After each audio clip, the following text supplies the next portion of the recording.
विद्यार्थी मित्रों, આપણે ગરીબી વિશે શીખતા હતા। આજે ખૂબ જ અગત્યના મુદ્દા પર આપણે જવું છે, ગરીબીનું સ્વરૂપ। એટલે ગરીબીનું સ્વરૂપ જ્યારે ભણવાનું હોય ત્યારે બે ખ્યાલ યાદ રાખવાના છે, નિરપેક્ષ ગરીબી અને સાપેક્ષ ગરીબી। એટલે આપણે અહીં લખ્યું છે કે ગરીબીને તેના સ્વરૂપને આધારે બે વિભાગમાં વહેંચવામાં આવે છે, નિરપેક્ષ ગરીબી અને સાપેક્ષ ગરીબી।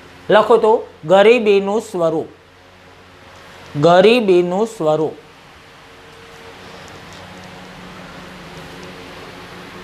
એની અંદર તમે ડેશ મારીને લખો, ગરીબીને તેના સ્વરૂપને આધારે બે વિભાગમાં વહેંચવામાં આવે છે।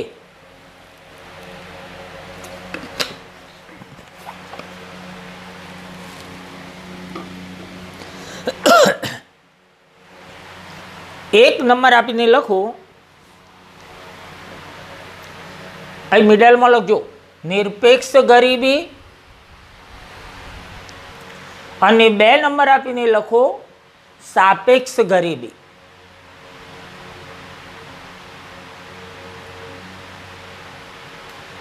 હવે જુઓ, તમને એવું પ્રશ્ન પૂછાય કે ગરીબીનું સ્વરૂપ સમજાવો, તો બંને સમજાવવું પડશે, નિરપેક્ષ ગરીબી અને સાપેક્ષ ગરીબી। પણ એવું પૂછે કે નિરપેક્ષ ગરીબી એટલે શું સમજાવો, તો એકલું નિરપેક્ષ ગરીબી વિશે લખવાનું છે, સાપેક્ષનું પૂછે તો સાપેક્ષની રીતે। પણ નિરપેક્ષ ગરીબીની અંદર નાની આંકડાકીય એટલી માહિતી છે કે લગભગ તમને એમાંથી અંદરથી એ અને બી વિભાગમાં વધારે પૂછશે, એટલે આપણે બધું જ યાદ રાખવાનું છે। હવે નિરપેક્ષ ગરીબી ભણવી હોય તો આપણે ગરીબી રેખા જોવી પડે। વિદ્યાર્થી મિત્રો, મેં તમને 5મા પાઠના પહેલા વિડીયોમાં પણ ગરીબી રેખા વિશે સમજાવ્યું છે, બીજા વિડીયોમાં સમજાવ્યું છે, અને ત્રીજા વિડીયોમાં ગરીબી રેખા વિશે જ આવ્યું।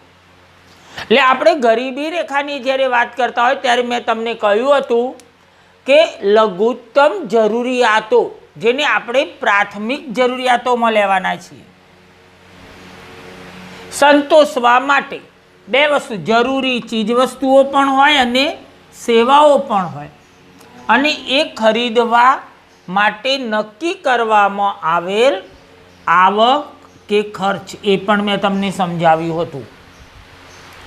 ફરી એકવાર તમે જુઓ, જીવનની લઘુત્તમ જરૂરિયાતો સંતોષવા માટે જરૂરી ચીજવસ્તુઓ અને સેવાઓ ખરીદવા માટે નક્કી કરવામાં આવેલ આવક કે ખર્ચની લઘુત્તમ સપાટી એટલે ગરીબી રેખા। લઘુત્તમ એટલે નીચામાં નીચે, અહીં પણ લઘુત્તમ જરૂરિયાતો કઈ, ઓછામાં ઓછી જરૂરિયાતો સંતોષવાની છે। એટલે જીવનની લઘુત્તમ જરૂરિયાતો સંતોષવા માટે જરૂરી ચીજવસ્તુઓ અને સેવાઓ ખરીદવા માટે નક્કી કરવામાં આવેલ આવક કે ખર્ચની લઘુત્તમ સપાટી એટલે ગરીબી રેખા। તમે મુદ્દો બનાવો છો નિરપેક્ષ ગરીબી, નિરપેક્ષ ગરીબી। એની અંદર તમે લખો, પેરેગ્રાફ કરો, અવતરણ ચિહ્નો કરીને લખો, જીવનની લઘુત્તમ જરૂરિયાતો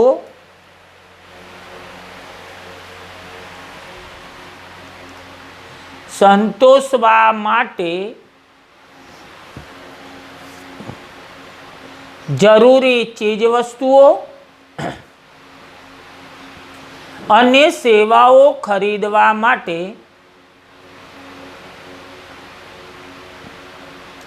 નક્કી કરવામાં આવેલ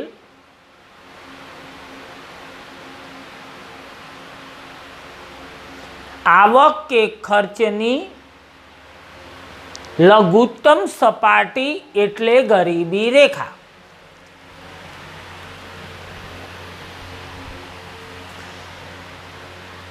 પહેલા જ વિડીયોમાં મેં તમને એક રેખા દોરીને સમજાવ્યું હતું કે આ ભૌમિતિક રેખા નથી, અને આપણે અંદાજ લીધો હતો કે 1000 ખર્ચ તો એ ગરીબી રેખા, 900 થાય તો ગરીબી રેખા નીચે જીવે છે, અને 1100 થાય તો તે ગરીબ નથી।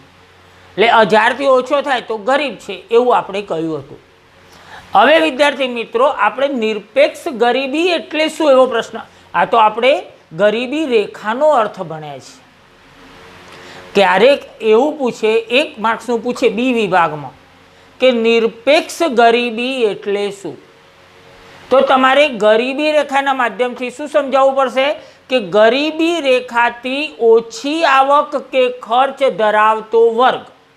ફરી એકવાર શું ભણીએ છીએ? નિરપેક્ષ ગરીબી એટલે શું.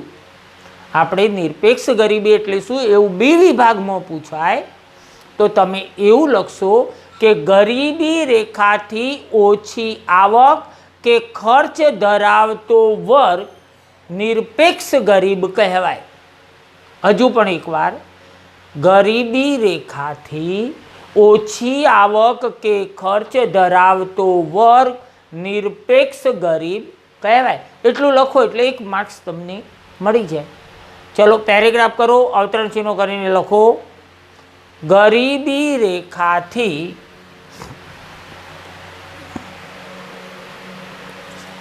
ઓછી આવક કે ખર્ચ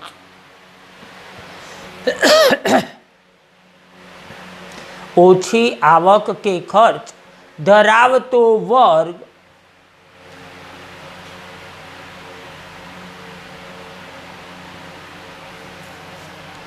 નિરપેક્ષ ગરીબ કહેવાય.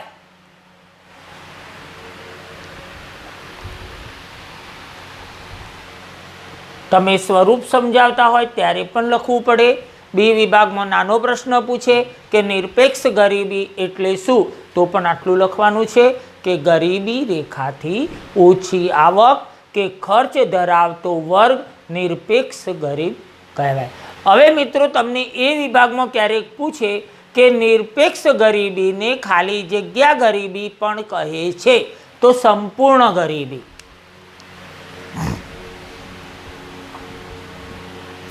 નિરપેક્ષ ગરીબીને સંપૂર્ણ ગરીબી પણ કહે છે. લખો તો ડેશ મારીને.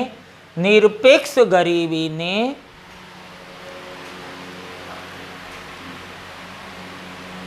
સંપૂર્ણ ગરીબી પણ કહે છે.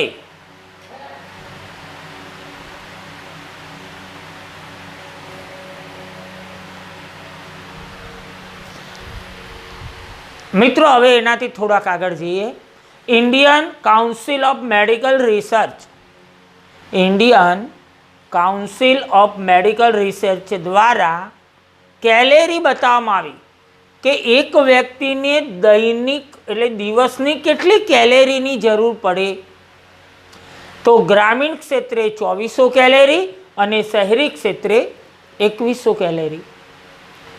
હવે એ પ્રશ્ન આપણો નથી કે કેમ વધારે ને ઓછું છે, પણ ગામડાના લોકો શારીરિક મહેનત વધુ કરે છે અને શહેરના લોકો ઓફિસ વર્ક કરે છે. કદાચ આવું હશે, પણ આપણે એવું યાદ રાખવાનું છે કે Indian council of medical research દ્વારા ગ્રામીણ ક્ષેત્રે 2400 કેલેરી અને શહેરી ક્ષેત્રે 2100 કેલેરી વ્યક્તિ દીઠ દૈનિક એટલે રોજની જોઈએ એવું જાહેર કર્યું.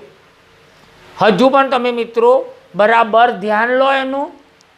ઇન્ડિયન કાઉન્સિલ ઓફ મેડિકલ રિસર્ચે નક્કી કર્યું કે ગ્રામીણ ક્ષેત્રે 2400 કેલેરી અને શહેરી ક્ષેત્રે 2100 કેલેરી વ્યક્તિ દીઠ દૈનિક જોઈએ. હવે તમને યાદ રહી ગયું હશે કે ગામડું હોય તો વધારે કેલેરી જોઈએ છે, શારીરિક શ્રમ કરે છે માટે, તો તેને 2400 કેલેરીની જરૂર પડી, અને શહેરના લોકો હોય તો 2100 કેલેરીની જરૂર પડી. તમને ગમે તે આંકડો પૂછાય એટલે તમે લખો તો ડેશ મારીને Indian council of medical research દ્વારા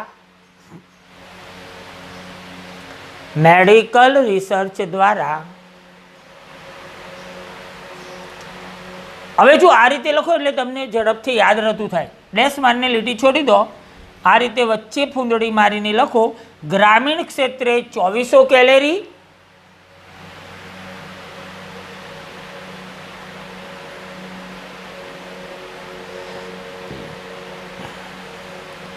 નીચે ભૂંદડી મારીને લખો, શહેરી ક્ષેત્રે 2100 કેલેરી,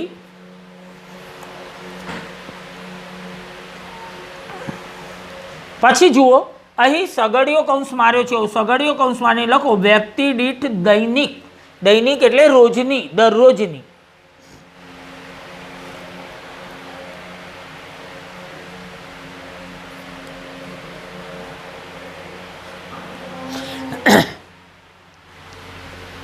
चलो હવે તમને યાદ રહી ગયું કે Indian council of medical research દ્વારા ગ્રામીણ ક્ષેત્રે 2400 કેલેરી અને શહેરી ક્ષેત્રે 2100 કેલેરી વ્યક્તિ દીઠ દૈનિક નક્કી કરવામાં આવે.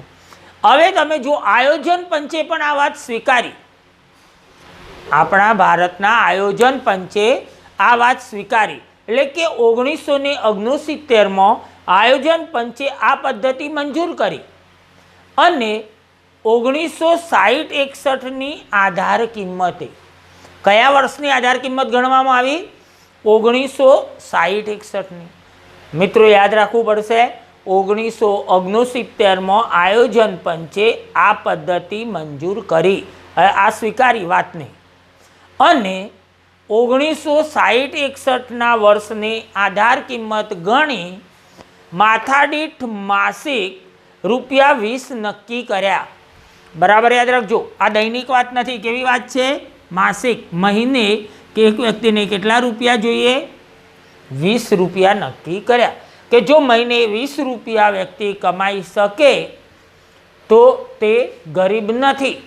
એટલે અહીં 2 વર્ષ તમારે યાદ રાખવા પડશે કે 1969માં આયોજન પંચે સ્વીકાર્યું અથવા તો મંજૂર કર્યું, પણ આધાર વર્ષ કયું લીધું?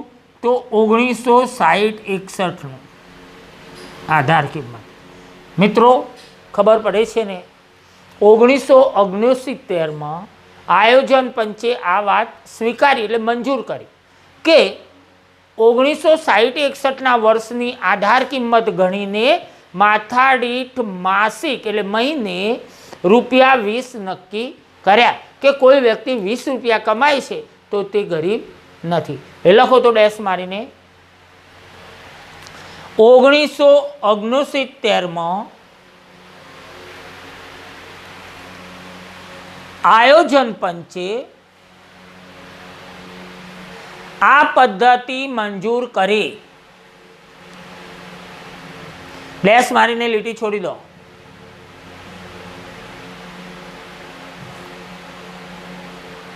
હવે ડેશ મારવાની જરૂર નથી, ડાયરેક્ટ લખો 1960-61ની આધાર કિંમત એટલે વર્ષનું આધાર કિંમત ગણીને 1960-61ની આધાર કિંમતે, ફરીથી ડેશ મારીને લીટી છોડી દો અને નીચે અર્ધમાંથી લખો માથાદીઠ માસિક ₹20 નક્કી કર્યા. માથાદીઠ માસિક, માસિકને અંડરલાઈન કરો તો ₹20 નક્કી કર્યા.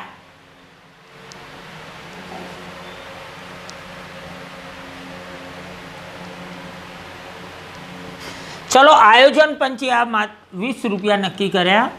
જ્યારે દોંડેકર અને રથ નામના અર્થશાસ્ત્રીઓ વિદ્વાનો હતા, એમને એવું કહ્યું કે ગ્રામીણ અને શહેરને, જેવી રીતે ઇન્ડિયન કાઉન્સિલ ઓફ મેડિકલ રિસર્ચે ગ્રામીણ ક્ષેત્ર અને શહેરી ક્ષેત્ર અલગ બનાવ્યું હતું, એવી જ રીતે દાંડેકર અને રથે પણ એવું જ કહ્યું કે બંનેને અલગ બનાવો. એટલે દાંડેકર અને રથે શું કર્યું? 1960-61ની આધાર કિંમતે, એને આધાર કિંમત કઈ લીધી? 1960-61ના વર્ષની. અને કેવું નક્કી કર્યું? જો ગ્રામ્ય ક્ષેત્રે માથાદીઠ માસિક મહિને કેટલા રૂપિયા? ₹15. ગ્રામ્ય ક્ષેત્ર એટલે ગામડાના લોકો માથાદીઠ એટલે વ્યક્તિ દીઠ માસિક ₹15 કમાય તો તે ગરીબ નથી.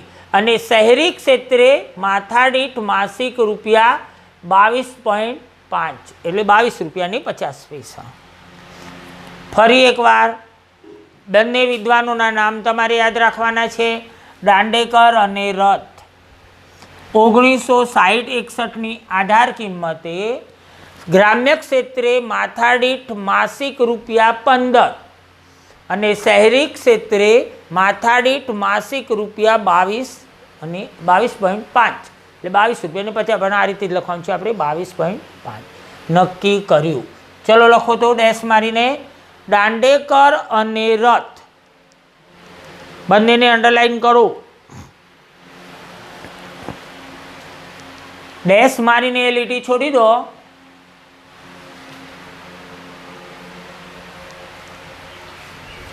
નીચે અહીં ડેશ મારીને લખો 1960-61 ની આધાર કિંમતે ફરીથી ડેશ મારીને લીટી છોડી દો અને મિડલમાં લખો, તમારા ચોપડાના મિડલમાં લખો ગ્રામ્ય ક્ષેત્રે માથાદીઠ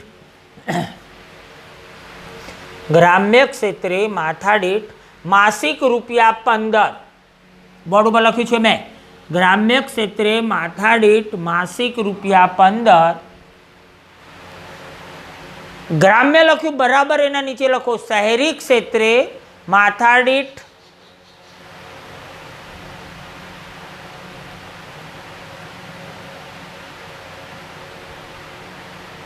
માસિક રૂપિયા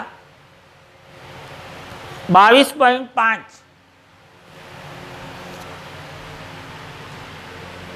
હવે જો એટલું નક્કી કરવામાં આવ્યું, કોને નક્કી કર્યું? દાંડેકર અને રથે. આધાર વર્ષ કયું લીધું? 1960-61 નું. શું નક્કી કર્યું? તો ગ્રામ્ય ક્ષેત્રે માથાદીઠ માસિક રૂપિયા 15 અને શહેરી ક્ષેત્રે માથાદીઠ માસિક રૂપિયા 22.5. બરાબર મિત્રો યાદ રાખવાનું છે. ઇન્ડિયન કાઉન્સિલ ઓફ મેડિકલ રિસર્ચે કેલેરી નક્કી કરી આપી 2400-2100. યાદ રાખવાનું, વધારે છે તે ગામડાનું છે અને ઓછું છે તે શહેરનું છે. એ પછી આયોજન પંચની વાત આવી તો એને પણ આધાર વર્ષ કયું લીધું? 60-61 નું. એમણે શું કહ્યું? એમને અલગ ના પાડી, સીધું જ કહ્યું કે માથાદીઠ માસિક રૂપિયા 20 હોવા જોઈએ. પણ દાંડેકર અને રથે અલગ કરી આપ્યું. વર્ષ તો એ જ લીધું 60-61 નું, તો એ પણ 60-61 નું. ગ્રામીણ ક્ષેત્રે માથાદીઠ માસિક રૂપિયા 15 અને શહેરી ક્ષેત્રે માથાદીઠ માસિક રૂપિયા 22.5. હવે ટીડી લાકડાવાળાની અધ્યક્ષતામાં એક સમિતિ મળી વિદ્વાનોની. ટીડી લાકડાવાળાની અધ્યક્ષતામાં એક સમિતિ વિદ્વાનોની સમિતિ મળી અને જો એમને શું કર્યું? 1993ના વર્ષ માટે. કયા વર્ષ માટે એમને નક્કી કર્યું? 1993ના. પણ આધાર વર્ષ આગળનું જ લેવું પડે. એટલે કયું વર્ષ લીધું? 1973-74ની આધાર કિંમતે. ગ્રામીણ ક્ષેત્રે માથાદીઠ રૂપિયા 49 અને શહેરી ક્ષેત્રે માથાદીઠ માસિક રૂપિયા 57 વપરાશી ખર્ચ મૂક્યો. કયો ખર્ચ કયો એમને? વપરાશી ખર્ચ. એક વ્યક્તિએ, ગામડાની વ્યક્તિએ મહિને 49 રૂપિયા ખર્ચ થાય અને જો શહેરની વ્યક્તિ હોય તો એને મહિને 57 રૂપિયા ખર્ચ થાય અને એટલો ખર્ચ કરી શકે તો તે ગરીબ નથી. એટલે વપરાશી ખર્ચ બતાવવામાં આવ્યો.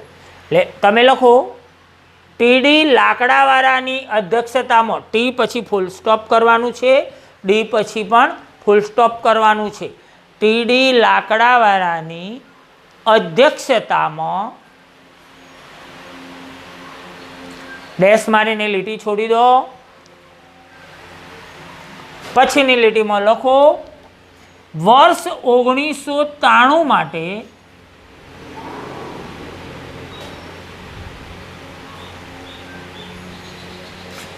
ઓગણીસો 73-74ની આધાર કિંમતે 1973-74ની આધાર કિંમતે હવે લીટી છોડી દેવાની છે. ચોપડાના મિડલમાં તમે લખો છો આ વસ્તુને. ગ્રામીણ ક્ષેત્રે માથાદીઠ માસિક રૂપિયા 49. જો ગ્રામીણ ક્ષેત્ર લખ્યું એટલેથી એના નીચે બરાબર મેં લખ્યું છે એ રીતે લખો. શહેરી ક્ષેત્રે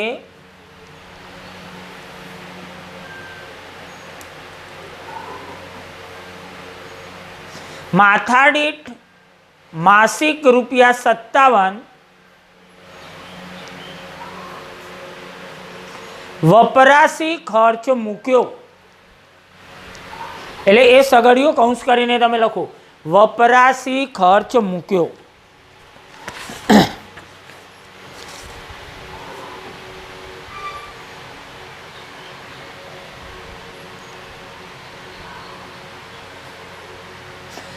હવે જુઓ મિત્રો, આ બધું જ જે આપણે જોયું ગરીબી રેખાથી ચાલુ કર્યું, પણ ગરીબી રેખાની એક મોટી મર્યાદા છે. તમે બોર્ડ ઉપર ધ્યાન આપી રહ્યા છો.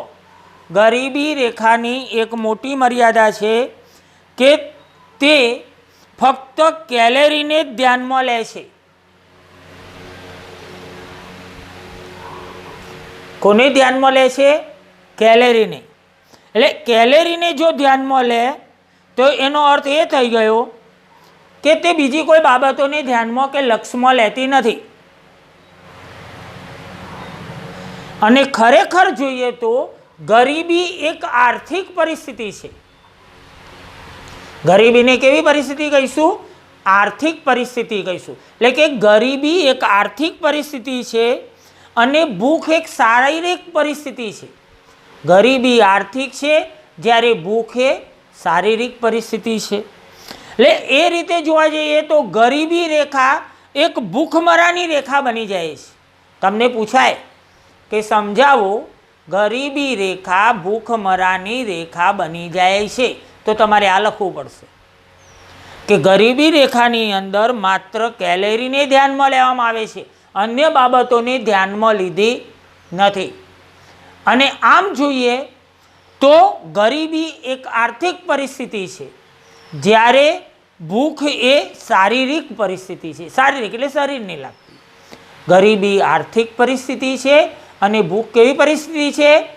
શારીરિક પરિસ્થિતિ છે. એટલે આ રીતે જોઈએ તો ગરીબી રેખા એક ભૂખમરાની રેખા બની જાય છે. હવે તમને આવડી જવું જોઈએ. ક્યારેક એવું પૂછી નાખે કે વિધાન સમજાવો, ગરીબી રેખા ભૂખમરાની રેખા છે, તો તમારે આ જ લખવું પડશે કે ગરીબી રેખામાં કેલેરીને મહત્ત્વ આપ્યું છે. ગરીબી આર્થિક પરિસ્થિતિ છે જ્યારે ભૂખ એ શારીરિક પરિસ્થિતિ છે. આમ ગરીબી રેખામાં માત્ર કેલેરીને મહત્ત્વ આપવામાં આવે છે, એટલે કે ભૂખને મહત્ત્વ આપવામાં આવે છે. માટે ગરીબી રેખા એ ભૂખની રેખા બની જાય છે. હવે ચલો એનાથી આગળ આપણે જોઈએ છીએ ગરીબી રેખા ભૂખમરાની રેખા બની જાય છે. વિધાન પૂછે તો તમને આવડી જશે. હવે 2009માં 2000ની સાલ આવી ગઈ મિત્રો. આ 1993 હતા, હવે 2000માં આવી ગયા છે. 2009માં પ્રોફેસર સુરેશ તેંડુલકરની સમિતિએ, ફરી એકવાર 2009માં પ્રોફેસર સુરેશ તેંડુલકરની સમિતિએ અહેવાલ સરકારને આપ્યો. ખૂબ જ અગત્યનું છે. કઈ સાલમાં? 2009માં. કોણે આપ્યો? પ્રોફેસર સુરેશ તેંડુલકરની સમિતિ, વિદ્વાનોની આખી સમિતિ હતી એને. અહેવાલ કોને સુપ્રત કર્યો?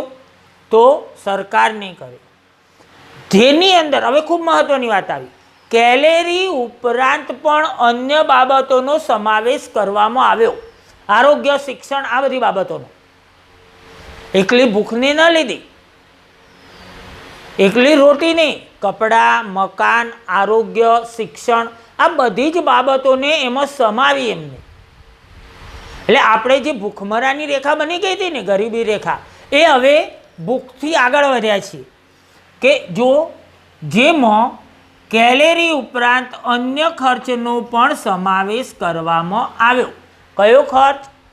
કપડાં, રહેઠાણ, આરોગ્ય, શિક્ષણ, આ બધા ખર્ચાઓનો અંદર. એટલે જુઓ ફરીથી 2009માં પ્રોફેસર સુરેશ તેંડુલકરની સમિતિએ અહેવાલ સરકારને આપ્યો, જેમાં કેલેરી ઉપરાંત અન્ય ખર્ચનો પણ સમાવેશ કરવામાં આવ્યો.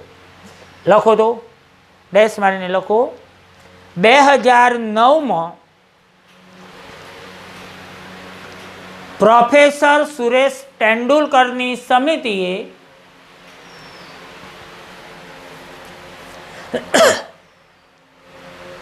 અહેવાલ સરકારને આપ્યો.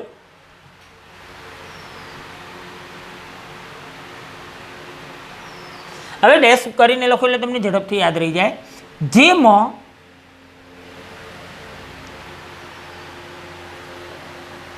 કેલેરી ઉપરાંત અન્ય ખર્ચનો પણ, અન્ય ખર્ચને અંડરલાઈન કરો, અન્ય ખર્ચનો પણ સમાવેશ કરવામાં આવ્યો.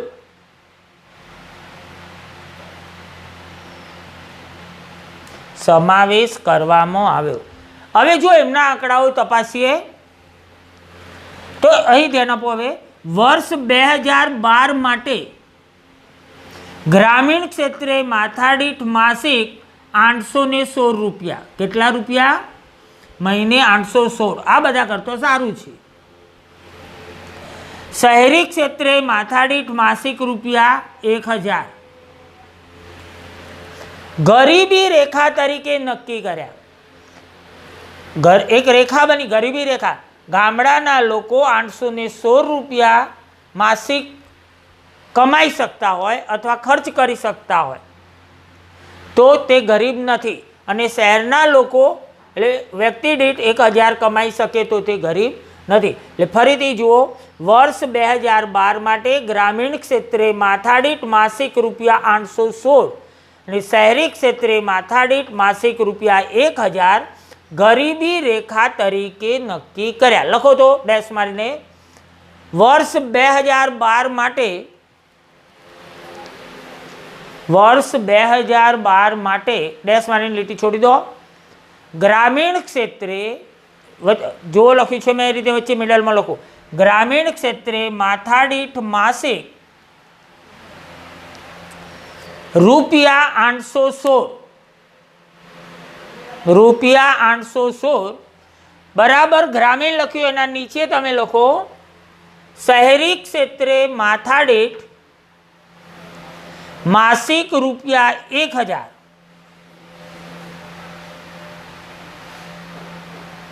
પછી શું કરશો? અહીં સગડીયો કૌંસ કરીને લખો ગરીબી રેખા તરીકે નક્કી કર્યા.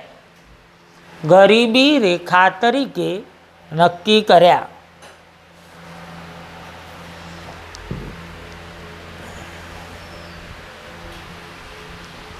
હવે જુઓ, આપણે ભારતથી આગળ જઈએ આંતરરાષ્ટ્રીય સ્તરે. એટલે આંતરરાષ્ટ્રીય સ્તરે વિશ્વ બેંક દ્વારા, આંતરરાષ્ટ્રીય આવે એટલે વિશ્વ આવે, આંતરરાષ્ટ્રીય સ્તરે વિશ્વ બેંક દ્વારા 2005માં સમખરીદ શક્તિ 11 યાદ કરો, પીપીપી, સમખરીદ શક્તિના આધારે દૈનિક આવક $1.25 નક્કી કરી. ફરી એકવાર વર્ષ કયું આપ્યું છે? 2005. કોણે? તો આંતરરાષ્ટ્રીય સ્તરે વિશ્વ બેંકે નક્કી કરી આપ્યું. ફરીથી આંતરરાષ્ટ્રીય સ્તરે વિશ્વ બેંક દ્વારા 2005માં સમખરીદ શક્તિના આધારે દૈનિક આવક $1.25 નક્કી કરી. હવે પહેલાં જોઈ લો તો $1.25 નક્કી કરી 2005માં. એના આગળના વર્ષમાં એટલે 1990નું તપાસીએ તો $1 હતી, એટલે વધી છે. હવે ખબર પડી ને, 1990માં $1 હતી, જે 2005માં વધીને $1.25 થઈ. આગળ જોઈએ તો 2005થી 10 વર્ષ પછી એટલે 2015માં તે કેટલી થઈ? $1.90 થઈ. સ્ટેપ બાય સ્ટેપ જોવું હોય તો એવું જોવાય. 1990માં $1, 2005માં $1.25 અને 2015માં $1.90. $1 તો 1990માં, $1.25 2005માં અને $1.90 2015માં. હવે તમે આ રીતે લખો છો મિત્રો પછી મારે ટેસ્ટની ખૂબ અગત્યની વાત કરવી છે તમારા જોડે. લખો તો આંતરરાષ્ટ્રીય સ્તરે વિશ્વ બેંક દ્વારા 2005માં સમખરીદ શક્તિ કૌંસમાં લખો PPP ના આધારે હવે જો હું કહું એ રીતે લખવાનું છે. ડેશમેન લીટી છોડી દો, નીચે થોડીક જગ્યા મારીને એ ડેશમેન લખો. દૈનિક આવક, દૈનિક છે માસિક નથી, દૈનિકને અંડરલાઇન કરી દો. તો દૈનિક આવક $1.25 નક્કી કરી, $1.25 નક્કી કરી. હવે એના નીચે ડેશ મારીને લખો જે 1990માં $1 હતી લખાયો. આગળની વાત આવી માટે વાક્ય રીતે બનાવો. $1 હતી. ચલો છેલ્લે લખો 2015માં $1.90 થઈ.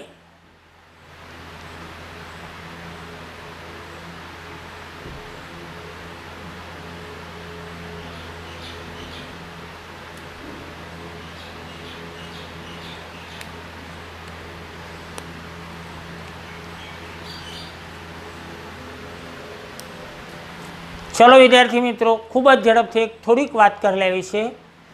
પહેલા અને બીજા પાઠનું પ્રકરણ 1 અને પ્રકરણ 2નો આપણે એક હેતુલક્ષી ટેસ્ટ લેવા માગીએ છીએ, જે તમને લિંક મોકલવામાં આવશે અને પાસવર્ડ મોકલવામાં આવશે. એ લિંક ખોલ્યા પછી એ પાસવર્ડ મારશો એટલે તમારે પ્રશ્નો ખુલી જશે.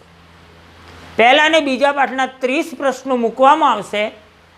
તમને 15 મિનિટ મળશે. 15 મિનિટ થાય એટલે તમારો ટેસ્ટ ક્લોઝ થઈ જશે. તમને રિઝલ્ટ પણ ત્યાંના ત્યાં ઉપર બતાવી દેશે છેલ્લે લાસ્ટમાં, કેટલા સાચા પડ્યા અને કેટલા ખોટા પડે. તમારે જે ખોટા પડે છે એમાં શું જવાબ આવે એ તમે એ પ્રશ્ન કાઢીને જોશો તો એમાં બતાવી દેશે. એટલે પહેલાં તમારે 15 મિનિટમાં એના આન્સર કરી દેવાના છે, એટલે ટીક કરી દેવાનું છે તમારે. અને એ ટીક કર્યા પછી તમે એને સબમિટ કરશો, અને સબમિટ કરશો એટલે ઉપર તમને રિઝલ્ટ બતાવી દેશે અને તમને કયા ખોટા પડ્યા છે એ તમારે ચેક પણ કરી લેવાનું અને એનો શું જવાબ આવે એ પણ અંદર તમને બતાવી દેશે. પણ આપણે એ ટેસ્ટ 23/7 બુધવારે લેવા જઈ રહ્યા છીએ, પ્રકરણ 1 અને 2નો. એટલે આપણે કરવા માગીએ છીએ કે 8:30 લઈશું. એટલે 8:30 જો લઈએ આપણે તો 8:45 તમારો પૂરો થઈ જાય. ધારો કે તમે એવું વિચારો હું 9 વાગે લખું તો ખુલશે જ નહીં, કારણ કે 15 મિનિટ પછી એટલે વધુમાં વધુ 20 મિનિટ પછી અમે એનો પાસવર્ડ બદલી દેવાના છે. એટલે પછી તમે ખોલી શકતા નથી. એટલે તમારે જો ટેસ્ટ આપવો હોય તો તમારે 2 જ દિવસમાં નોંધ કરાવવાની રહેશે. એટલે વોટ્સઅપ ઉપરથી તમારું નામ, તમારી સિટીનું નામ અને તમારી સ્કૂલનું નામ લખી અને અમને સેન્ડ કરશો વોટ્સઅપ મેસેજમાં. એટલે અમે તમને ચોક્કસ સમયે એની પહેલાં જાણ કરીશું એ જ મોબાઈલ નંબર ઉપર, એ વોટ્સઅપ ઉપર કે અમે આટલા વાગે ઓનલાઈન થવાના છીએ અને તમે તરત જ 15 મિનિટમાં એટલા વાગે તમે ટેસ્ટ લખી નાખશો અને પાસવર્ડ અમે તમને આપી દઈશું. અને પછી 20-25 મિનિટ પછી પાસવર્ડ બદલાઈ જશે, પછી તમે ફરીથી એને ખોલી શકતા નથી. તો મિત્રો તમારે એ ટેસ્ટ આપવો હોય તો એની નોંધ કરાવવાની છે. 23મી તારીખે એ ટેસ્ટ લેવાશે. ચલો મળીએ છીએ આવતીકાલે બીજા વિડીયોમાં.